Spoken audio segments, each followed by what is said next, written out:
The Woods Beyond the Fence. A short horror story. The night was endless. That's how it felt when you worked as a security guard in the middle of nowhere, Alaska. The timber yard was surrounded by thick forest, the kind that swallowed sound and made you feel like the last person on Earth.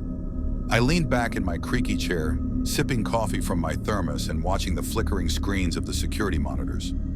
Snow piled up against the chain-link fence visible in the grainy feed. My only company was the hiss of static on the old radio and the occasional groan of the wind pressing against the cabin. It was about 2 a.m. when the motion sensor alarm jolted me upright. The monitor showed the far edge of the fence where the yard met the woods. I squinted at the screen. At first, I didn't see anything, just shadows shifting with the wind. Then something moved. There was a figure near the fence. A person? No, it couldn't be. They were too still, too wrong. The limbs were long, and the head was tilted, almost like it was curious. My stomach knotted.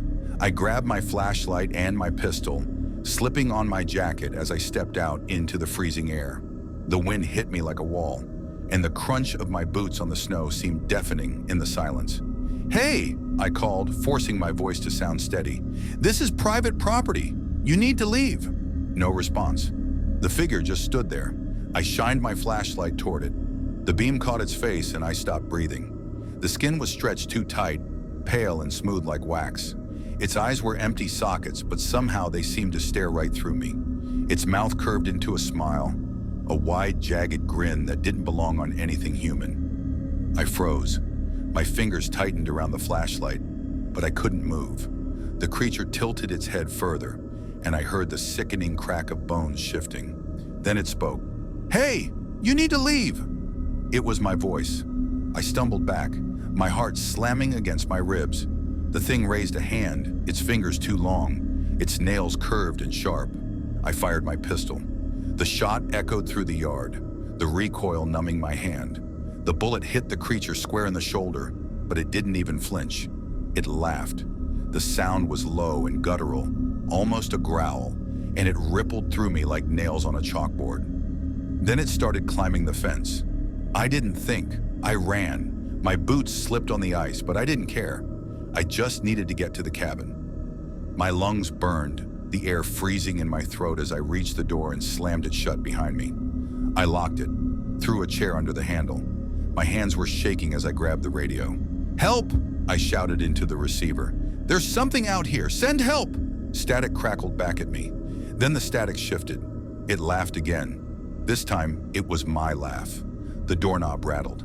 I stumbled back, my pistol aimed at the door. My breath was loud, too loud, as I waited for it to break through. Then the window shattered. Glass sprayed across the cabin as the creature's face appeared, grinning that impossible grin. It climbed inside with a fluid, inhuman motion, its hollow eyes locked on me.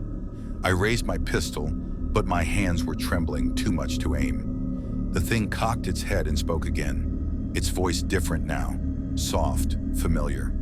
"Why are you scared, Jason? Don't you recognize me?" It was my mother's voice. I couldn't think, couldn't move.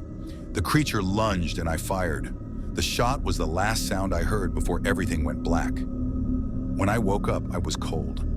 So cold. The forest surrounded me, silent and endless. The snow beneath me soaked with something dark. I tried to move, but my limbs didn't respond. The last thing I remember was the sound of my own voice echoing through the trees, calling for help. But it wasn't me. And now I wait in the woods, grinning at the next poor soul who gets too close.